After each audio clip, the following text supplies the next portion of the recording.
তোমরা সবাই কেমন আছো? আশা করি সবাই ভালো আছো। তো আমরাও ভালো আছি। এখন এখানে দেখো রান্নাবাড়ি শুরু হয়ে গেছে। সবজিটা দেখো রান্না করছে আর আমি সব দেখো কাটাকুটি করছি, মানে এখনও কাটাকুটি চলছে প্লাস রান্না চলছে। আজকে রান্না হবে চিকেন, আমাদের তো অনেকদিন পরে আবার চিকেন হচ্ছে। তো তারপরে পনিরের তরকারি হচ্ছে। তো বলছি কিসের জন্য সব রান্নাবাড়ি হচ্ছে। তো তারপরে এখানে চলেছে, এখানে হচ্ছে ভাজা, আলু বটবটি আর পটল ভাজা, আর এখানে বোন চিকেন করবে আর চাটনি করা আছে ফ্রিজে। তো চলো এখন ভিডিওটা দেখতে থাকো। তো বন্ধুরা, বাড়িতে আজকে মানে অতিথি বলতে কি মানে একটা ভাই আসবে। তো ভাইটা হচ্ছে সামনেই বিয়ে। তো আজকে আমাদের বাড়িতে একটু খাওয়া দাওয়া করাবো, মানে এখন সিম্পল ভাজা মাংস ব্যাস, আর একটুখানি সব কিছু বোন করছে আয়োজন। তো বোন রান্না করছে, আমি কেটে কুটে সব দিচ্ছি আর বোনই সব রান্না করছে। কেন আমার এই আগুনের তাপে মানে রান্না করতে খুব কষ্ট হচ্ছে। এই গরমে আমার স্কিনে তো অলরেডি বেরিয়ে গেছে র্যাশ, আর অনেকদিন ঠিকঠাক ভিডিও করা হয় না, আবারও ফিরছে আস্তে আস্তে ভিডিওতে। তো সব কিছুর মধ্যে দিয়ে আর ছোট।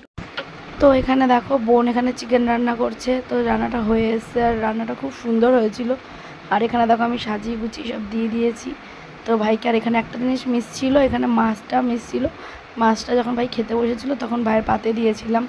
তো এই একটা ছোট্ট আয়োজন করেছি। দেখো মানুষের জীবনে বলো তো কি জানি না, হয়তো অনেক বড় কিছু করতে পারি না, কিন্তু অন্তর থেকে যেটুকুনি করি ভালোবেসে করি সেটা হয়তো অনেক সামান্য কিছু হয়। তো সামান্য কিছুর মূল্যটা আমি জানি না, আমি ভালোবাসাটাকেই আপন করে জানি, সেটাই আমার কাছে জানা। তো তারপরে দেখো ভাই খেতে বসে গেছিলো, দেখেছো ভাই তো বলছে দিদি এত আয়োজন করেছে। আমি বলছি না, একদম সামান্য আয়োজন, তুমি খাও সব কিছু। আমাদের আইবুড়ো এই যে ভাতের অনুষ্ঠান শুরু হচ্ছে, একদম সামান্য হয়েছে ভাই, তোমার জন্য সামান্য কিছু, অনেক কিছু হয়নি। তো সব সঞ্চিতা করেছে, এগুলো এই ক্রেডিট সব সঞ্চিতার, ঠিক আছে, একদম সামান্য হয়েছে। তো কংগ্রেচুলেশন তোমাকে বিয়ের জন্য। তো কবে বিয়ে একটু বলে দাও সবাইকে তোমার ডেটটা। 18 এপ্রিল আর 20 তারিখে রিসেপশন। দাদা দিদির ভিডিও যারা যারা দেখছো সবাই চলে এসো আমার বিয়েতে। সবাই আসলে হয়ে গেল।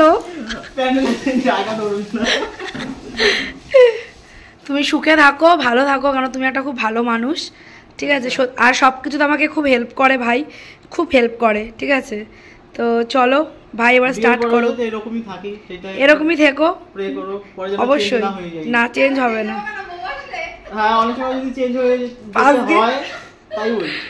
না বউ আসলে আশা করি তোমার যে জীবনসাথী সেও খুবই ভালো, আর মানে তারও খুব শুভকামনা করি। তোমরা দুজনে খুব ভালো থাকো, খুব সুখে থাকো, এটা। আর বউ ভাতের ব্লগ তো পাবেই মানুষ দেখতে তোমাদের উপরে। তো চলো খেয়ে নাও। তো দেখো তারপরে মামা বাড়ি এসেছিলাম, একটু মামা বাড়িতে দাদুর কাজ ছিল, সেখানে বড় মাসি প্রসাদ করেছিল, তো আমার ছেলেকে নিমন্ত্রণ করেছিল। তো সেখানে একটু আসলাম, এখানে সব কিছু প্রসাদ উনি যেহেতু ভোগ লাগিয়ে পায় ঠাকুরের, তো দাদুর সামনেও দিয়েছে সব কিছু প্রসাদ বানিয়ে। আর আমার ছেলেকে এখানে লুচি দিয়েছে, আটার লুচি, সুজির পায়েস। তো আমার ছেলে একটু পায়েস ভালোবাসে, কিন্তু মানে ওর ভালো প্রসাদ, মানে প্রসাদ যেটা হয় না, মানে প্রসাদ প্রসাদই হয়। পালাবা কেন? কিচ্ছু খাওয়াইনি, সামান্য। আর এই যে আমার বোনের সব এই যে বান্ধবী আর বন্ধু ওই যে মুখ লোকাচ্ছে, আর এই আজকে নিরামিষ, তার জন্য পনিরের জন্য, ঠিক আছে। আর আমার বড় মাসি দেখো কত প্রসাদ দিয়েছে, দেখো কত প্রসাদ দিয়েছে সব, দেখেছো বড় মাসি।